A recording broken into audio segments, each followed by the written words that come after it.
Check out my book, Autism Feels an Earthling's Guide, available in paperback and Kindle from Amazon worldwide. Shining a light on autism and life as an autistic person. Welcome to My Friend Autism, a podcast breaking down barriers, stigma, and misconceptions around autism while increasing understanding and acceptance of the autistic community. And now, here's your neurodivergent host, Orion Kelly. Welcome, my friend. I'm Orion Kelly, that autistic guy. Thank you for watching my Stars of Orion. I'm all about providing validation and support for autistic people and their loved ones. So welcome along and thank you so much for listening or watching my podcast, My Friend Autism. You can listen to it wherever you get your podcasts and you can watch it on my dedicated, so not my other channel, my dedicated podcast YouTube channel, Orion Kelly Podcasts. I want to talk about something that I reckon is actually pretty important in the lives of successful relationships for autistic people. And let's be clear. I'm already choked up. Let's be clear. Okay, so autistic people, and this is just my opinion, seem to be in neurodiverse relationships and friendships. What does that mean, Orion? Okay, so autistic people, as a rule, just because of the numbers, I guess, we're in a minority, obviously, tend to have friends and relationships and workmates who are not also neurodivergent, who are not also autistic or, other conditions. Okay, so that's a neurodiverse relationship.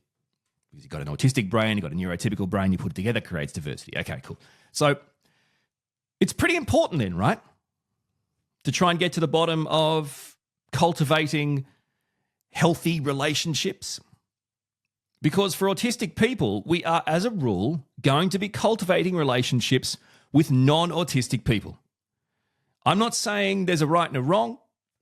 What I'm certainly saying is if anyone has ever told you, autistic people should only date other autistic people, they're just full of crap. The idea there's a right or wrong either way is clearly the first sign that you're being told crap. So, all right. So I want to talk about this thing I think is key to successful relationships.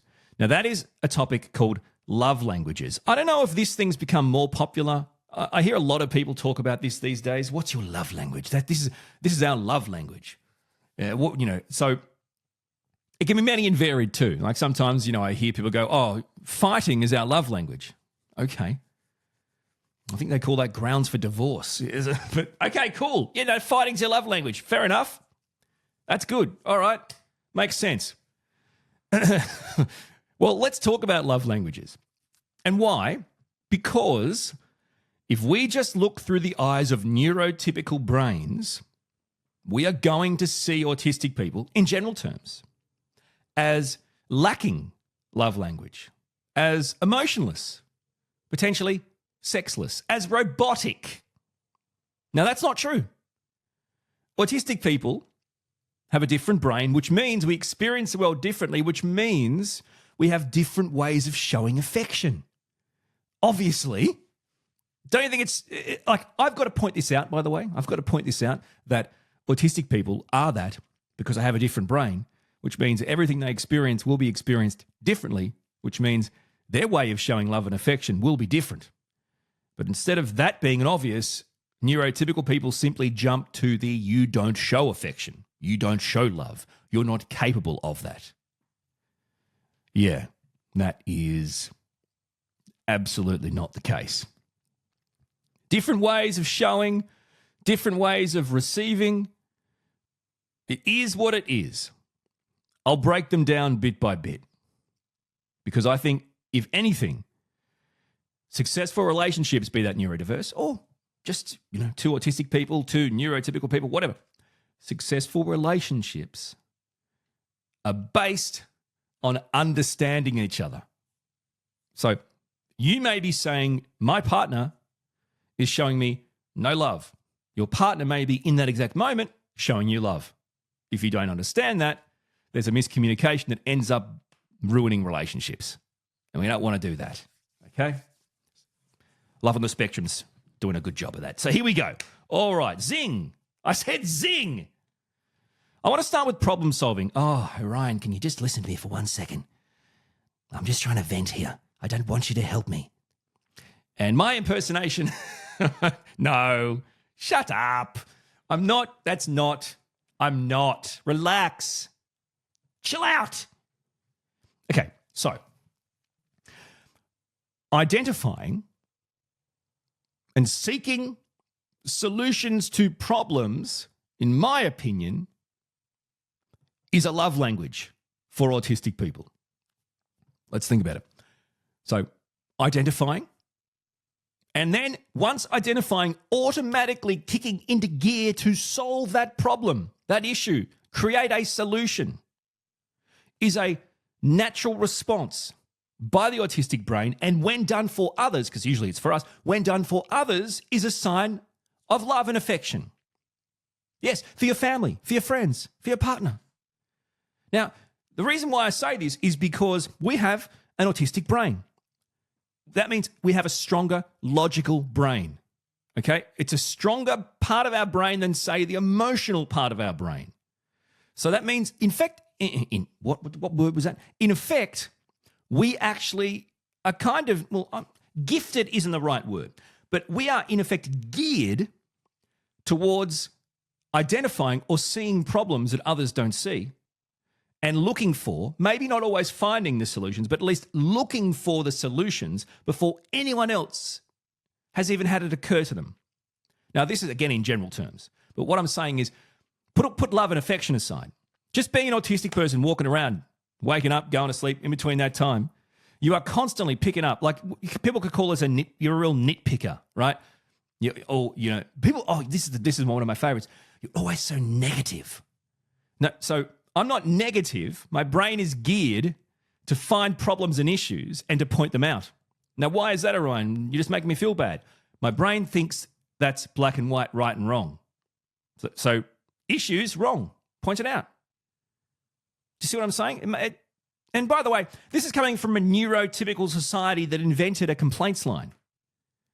There's no thank you line. A neurotypical society invented a complaints line. The idea of calling a company or reaching out to a company and complaining, making a complaint. Where's the numbers, the way to reach out to thank people for services? There's not. It doesn't exist. Oh, you can do a review. Again, that's pretty much there to say bad stuff. So you invented that, and then you're getting angry at us when we're pointing out things that are wrong. It doesn't make any sense because it doesn't serve you. So we have a strong sense of justice, a strong sense of right or wrong. This leads our autistic brain to see the problems and to push for solutions. This may mean even when our friend, our family member, or our partner does not want us to find and point out the problems and does not want us to fix them. So what happens is your partner thinks you are providing, so you're not listening, right?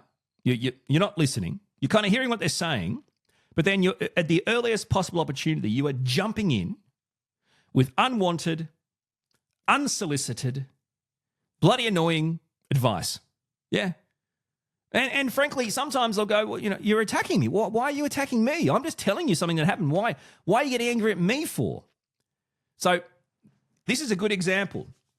Let's say your partner has a story from work and it's not their fault, right? Or it's not about them, but it's about something that's happened at work and it affected them, right? In a bad way. And you're listening and then you start jumping in because you've found the problems and you come up with solutions. And some of the solutions are based on, well, how could you have done that better? Or did you explain it the right way? Or do you think they were confused? Or are you just not hard enough? Are you not honest enough? Are you not holding them accountable? So you're asking these and they're going, well, you're attacking me now. You're saying this whole experience is because I wasn't good at what I was doing. Now, the natural response for me back to that is, well, that's probably right.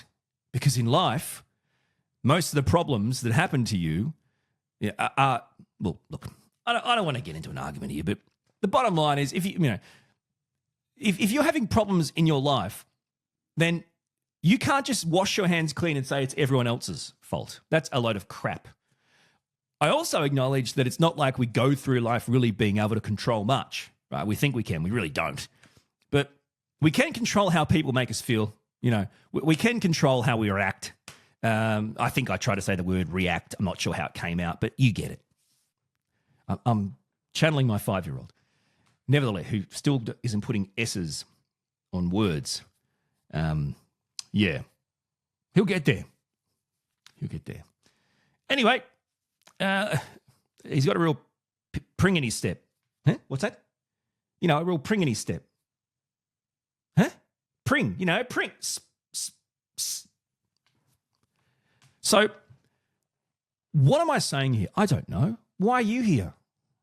What are you doing? You're listening to me? Who am I? Nobody.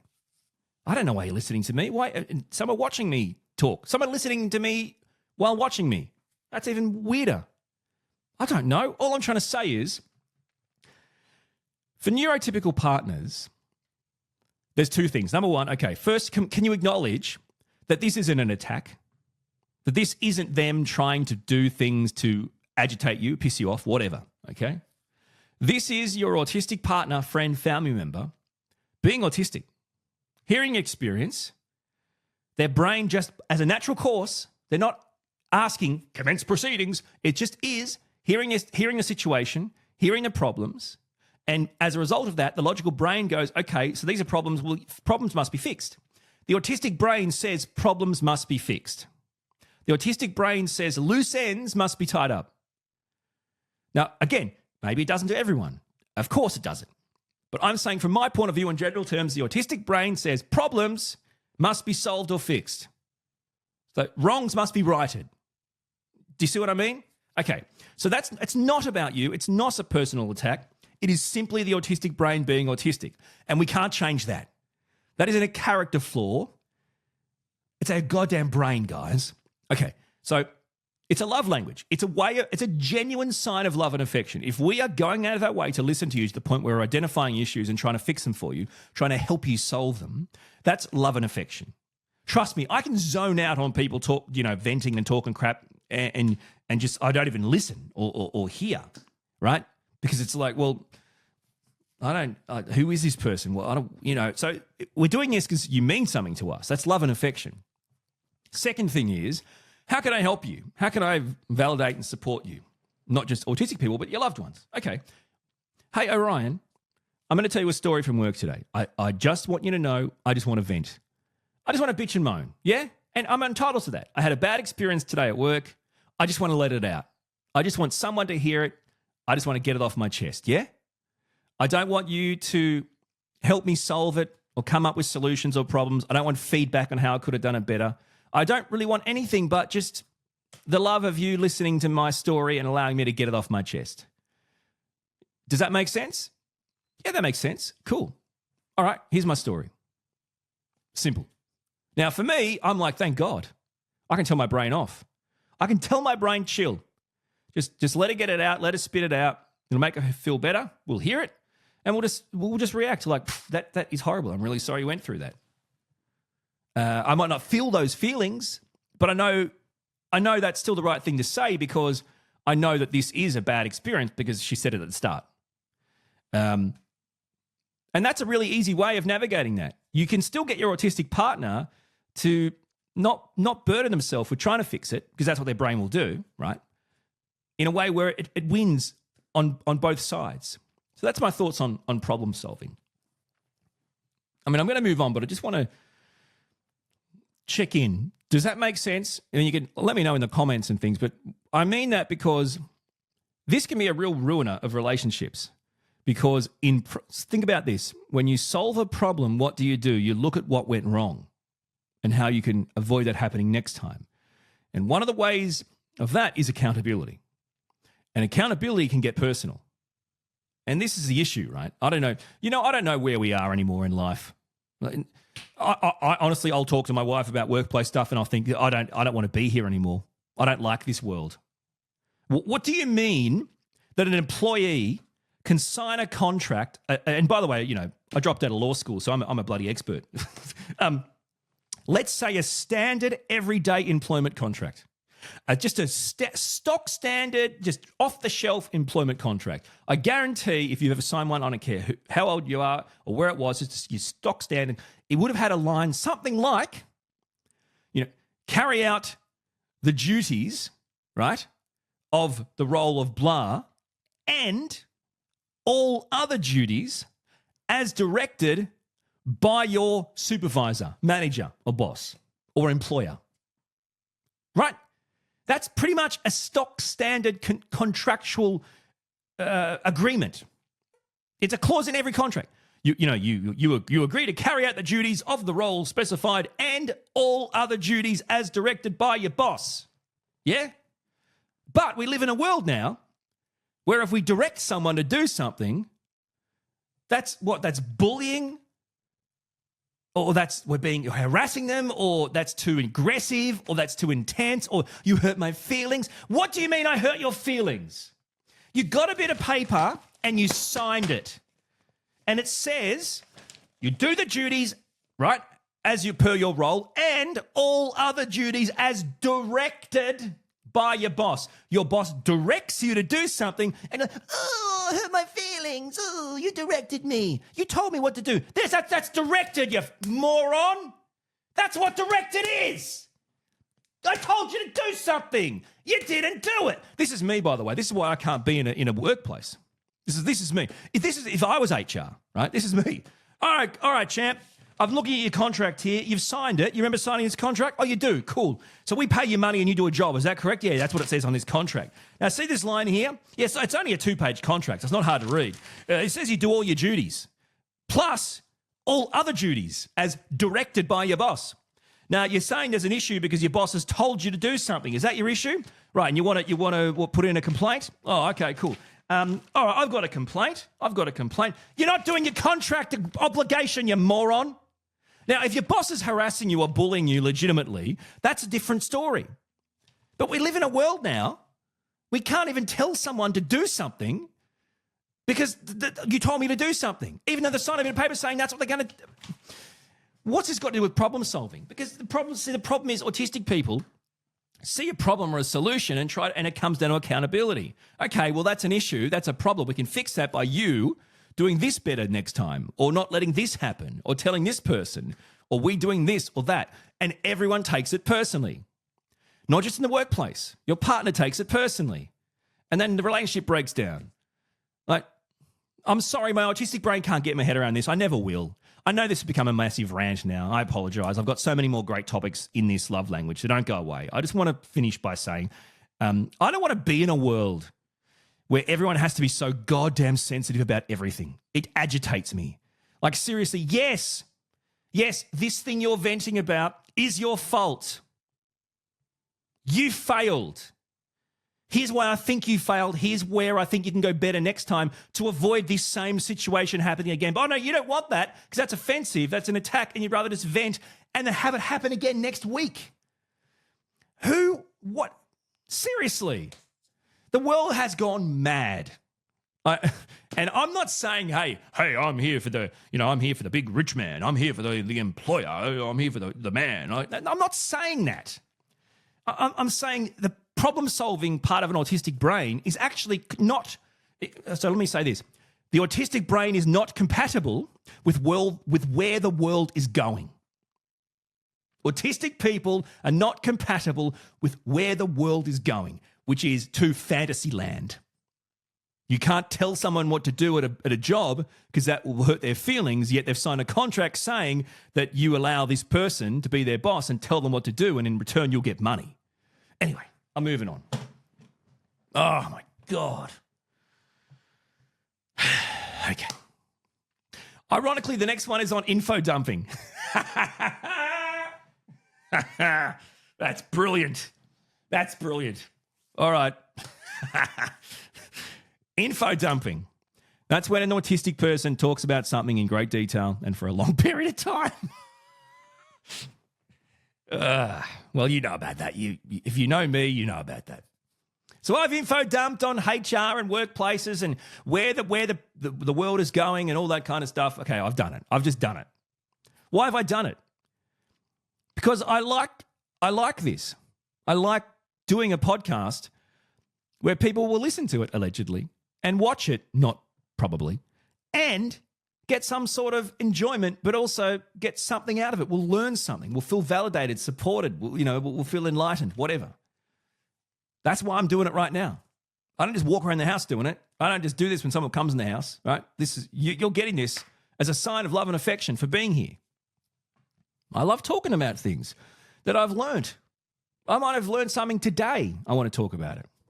Or I just want to talk about things I'm passionate about, which I'll be honest with you, as a late diagnosed autistic adult who has a kid who's autistic, is very much about workplace environments and the ability to thrive in a neurotypical world for autistic people. And the idea that I genuinely think it's going to get harder and harder and harder for the autistic brain to thrive in a neurotypical world if we're going to continue to go down this bizarre path.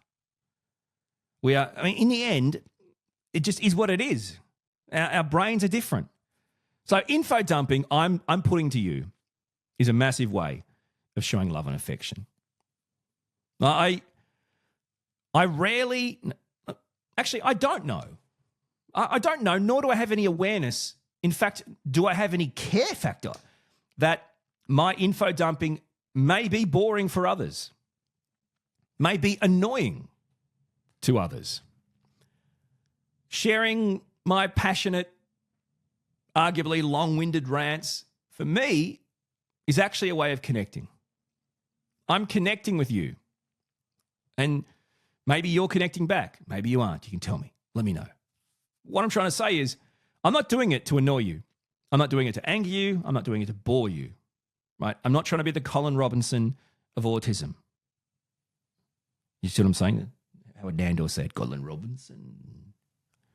It's we're doing the shadows. You see what I'm saying? I'm not trying to suck your energy, right? I mean the adult Colin Robinson, not the toddler baby, whatever that thing is. Anyway, it's irrelevant. What I'm trying to say is, I'm doing it for a reason, to connect with you, to express love and affection. Right? So by sharing with you my info, my dumping of info, my passionate rants, I'm showing you this matters to me and you matter to me. And that's the same in all relationships with autistic people. If you're lucky enough to be around an info dump, a passionate rant, you've made it. So you might not like the idea of being stuck in the Colin Robinson style rant. Okay, cool. But what I'm saying is, if you find yourself, next time you find yourself stuck in the midst of an autistic info dump / passionate rant, remember this: you have made it. You are as safe as a safe person can be. And that is nothing more than the highest sign of love and affection. So I hope that makes sense. And keep in mind too, with the info dumping, I want to go on to parallel time together, which is kind of like, when kids they talk about kids playing and, diagnosing kids. Do that in a sec. With the info dumping, no, I've lost it completely. I shouldn't have told you what I want to do next. I got no idea now. What was I going to say? What was I talking about? This is the problem, see, ADHD, autism. I got no chance. I got absolutely no chance. I was something about info dumping and sharing, and now I'm actually using a podcast that people are listening to and watching to think my way through it. So I'll have to move on. I'll have to move on. I'm sorry. No, in fact, I never said this was supposed to be a professional podcast. Hang on a second. Hang on. What was I saying? The rants. That's what I was going to say. Sorry, that's what I was going to say. So for autistic people, this is our brain's way of small talk, right? So small talk is a dance, and usually you do it for the betterment of others, to kind of, whatever, right? Okay. But for autistic people, info dumping or passionate rants, in a way, is our way of trying to relate to you, of trying to reach you, of trying to connect with you, of trying to, get into the circle. So look at it like that too. We're actually doing it as like, hey, this is my way of small talk, or this is my way of trying to reach you. I hope that makes sense. All right. Parallel play, parallel time together, which makes no sense. But It does, trust me. So if you have an autistic kid like me, you may well have gone through the diagnostic assessment criteria, and there's a lot of talk about parallel play. What do you mean, Orion? I mean, in general terms, autistic kids seem to have a preference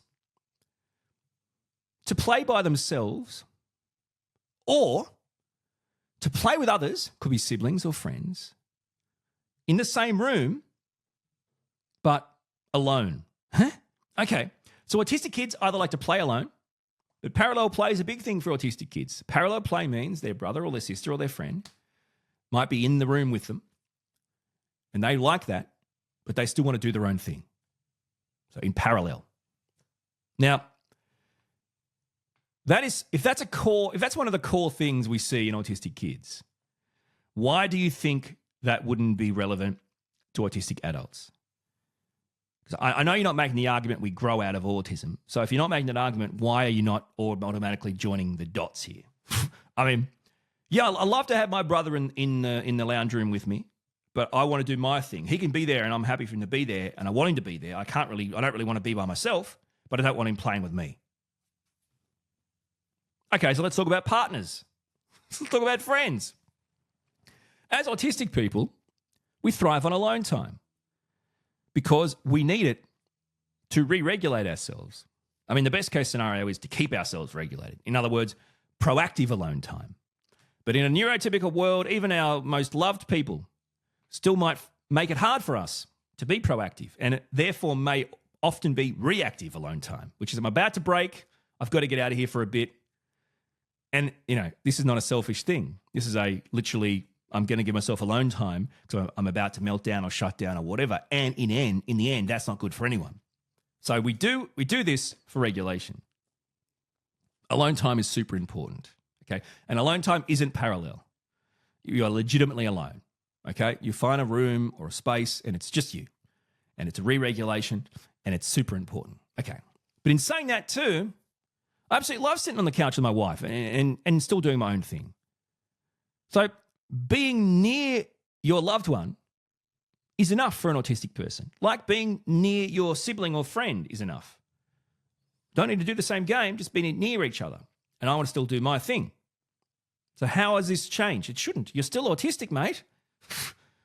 You see what I'm saying? So you're doing stuff that you want to do, but you're sitting on the couch or you're in parallel proximity with your partner or your friend or your family member.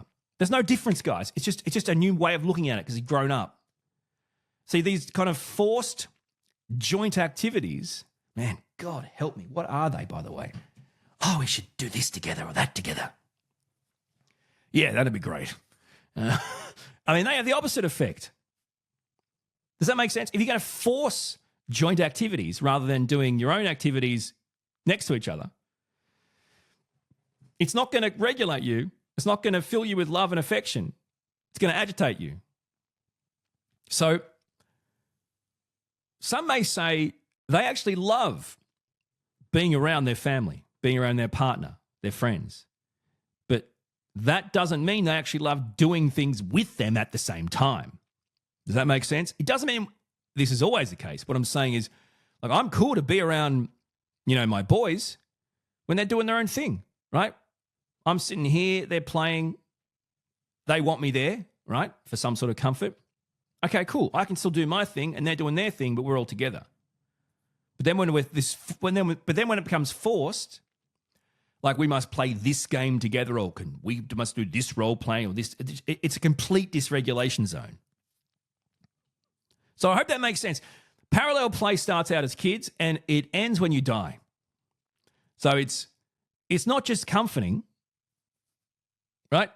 And it's not just safety. It's another sign of love and affection. If your partner, your friend, your family member likes to do things close to you, but still their own thing, that isn't them ignoring you. That's them showing love and affection. Parallel play. Oh, God. We've got to physical intimacy.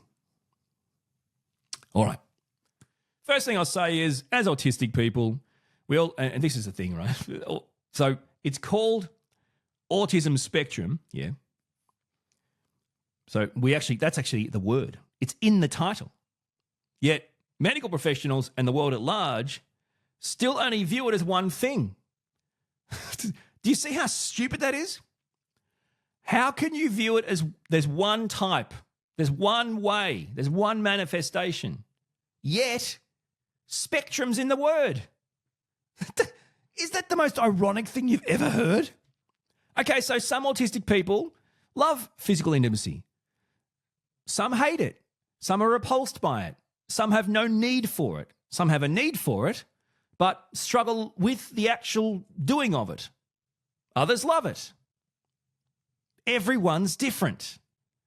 From my experience, neurotypical partners often can crave the regular physical signs of affection and love, holding hands and hugs and kisses and this kind of stuff. They tend to crave that more. Now, again, that's a generalization. What I'm saying is it wouldn't be uncommon if you were an autistic person with a neurotypical partner for there to be, a discrepancy in the craving of the physical stuff. Yeah. Now, physical love and affection, I'm saying. Now, for me, it's a struggle. It's a thing. It's not a struggle because you don't want to do it. It's a struggle because we're autistic and there are always challenges. Okay? This is no different to your autistic kid being forced to, kiss or hug a relative. You never ask the question, do you not naturally want to do it? Why don't you naturally want to do it? That's the real reason. Or if my 5-year-old doesn't want to hold my hand when we cross the road, instead of me just yanking his hand and holding on tight, which makes no sense, I have to ask him, I'm only holding your hand, little buddy, so I can keep you safe while we cross the road. You need to look out for cars. But I also would ask him, why don't you want to hold my hand? It might be because it's sweaty or he doesn't want to hold it, doesn't want to touch it, or you know what I'm saying? My hand feels weird or whatever. So there's actually reasons behind it. On the surface, you say, my kid is just being a brat.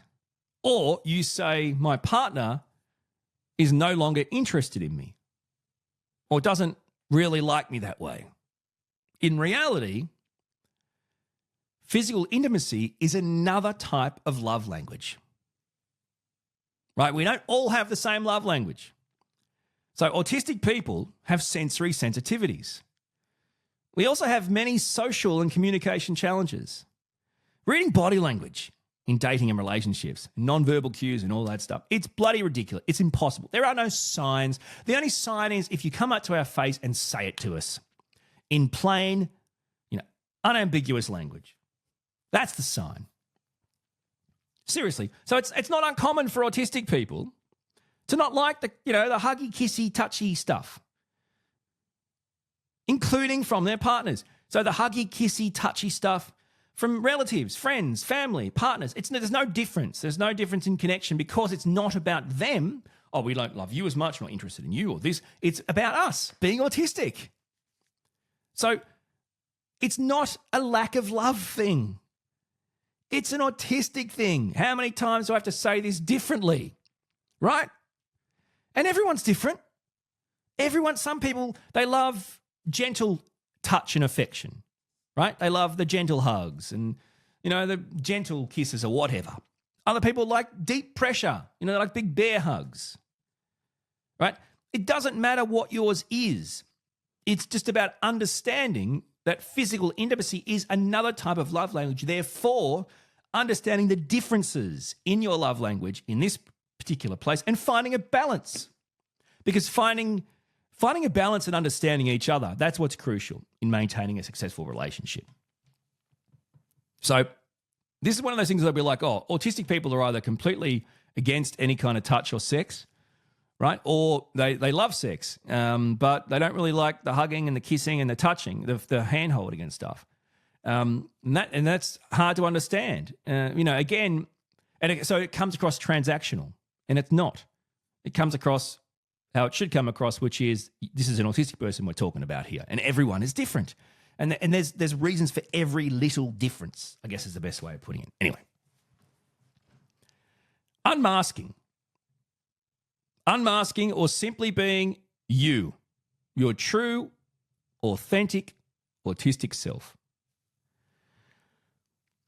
Now, this is not something that we are going to intentionally choose to do around the world at large. Unmask. We're not. Why would we? Why would we? Why would we put ourselves in a position where we're going to make our life harder by allowing the world to see our true autistic selves, which will only make them feel uncomfortable, potentially hate us, reject us, push us away, ostracize us, bully us, harass us, whatever. Why? That'd be bloody stupid. Right? You're going to do what helps you survive. All right. So if we do it, it's clearly another love language. If we actually willingly unmask in front of you, that's a sign of affection, a sign of love, whether it's friends, family, partner, it's irrelevant. It is. If we are comfortable enough, if we see you as a safe person to simply be ourselves around you, right, and we choose to do so, that's a sign of love and affection. If we choose to do so. What do you mean, Orion? Autistic people can have meltdowns, shutdowns, autistic rage, periods of dysregulation, where their mask is no longer able to stay up. Right? They have been pushed past the threshold. You are going to meet and greet the true, authentic, autistic person. And it might not be something you like. And that's when you don't get to choose. Now, of course, if you weren't masking for so long, if you weren't always masking so often, you probably wouldn't have reached the threshold. And then you wouldn't have had this, what do you want to call it? Impromptu unmasking. But see, when our family, our friends, our partner accept us for who we are, they understand us, they've got to know us, they get us, they know that it's an autistic thing, it's not a this or that, right? Like we've talked about. Then that's something that provides us with a safe environment. They've provided us with acceptance and understanding and an environment where we feel we're able to be ourselves. And by the way, that's a sign of love and affection. So for neurotypical people, accepting, embracing, understanding the autistic person in your life and being clear that this is an environment where you can be you and I accept you for who you are. You're showing love and affection. And conversely, in allowing us to do it and then us doing it, we're showing love and affection. But neither of us can show this love and affection without the other, really, can we? Because we can feel this strong sense of rejection and judgment from a very early age. So to feel we actually can unmask around you because we don't feel judged or rejected is one of the great signs of love and affection you're ever going to see. And it's a big one. I don't care who you are. If it's your friend, your family, your partner, it's a big one to get them to understand and accept you. Because they're happy to do it in theory, but in practice, sometimes the neurotypical or the non-autistic people, not so great in practice. When they actually have the autistic you, they're like, yeah, in theory, I was cool to say I'm happy with this, but I'm actually not happy with this, to be honest with you. Well, that's another bridge to cross. Gift giving as a sign of love and affection. Autistic people, just like all people, are put in situations throughout the year where gift giving is a thing, yeah? Now, you might go, oh, yeah, my partner and my friend and my family, they're bloody horrible at buying gifts for me, right? And, or my neurotypical husband, he's the worst gift giver or whatever, blah, blah, blah. Okay, cool. So autistic people may not be the most outwardly, like touchy-feely, romantic kind of partner, friend, family member, whatever you want to call it. That sounds creepy. But right, okay. But from my point of view, when I give a gift and I get a card and I write in the card and I pick the gift, I put everything into it. I leave nothing to chance. Right? I make an effort. I don't buy a card from the shop and write to person from me and maybe a couple of X's and O's. Why would you spend $7 on a card to do that? Just draw a picture on a bit of paper. Are you serious? To blah from blah? Really? The whole left side that's blank, I fill with words. Write things that they should know or express love and affection. That's how I do it. Rather than the touchy-feely stuff, that's how I do it. The gifts I give, I try to put everything into it. Like as in, I think about it. Specific gifts. I know they will enjoy. I know they will love and appreciate. How do you do that? So, like you said, we're always listening. Like I said, we're always listening for problems and solutions and things. We listen, we observe, we make notes. I do. I make notes all year round in my phone for potential gifts that I've heard people say. Yeah. I also try and share as many thoughts and feelings about how I feel about this person in the cards or letters I give them. Wife, family, friends, whoever. Yeah, I do.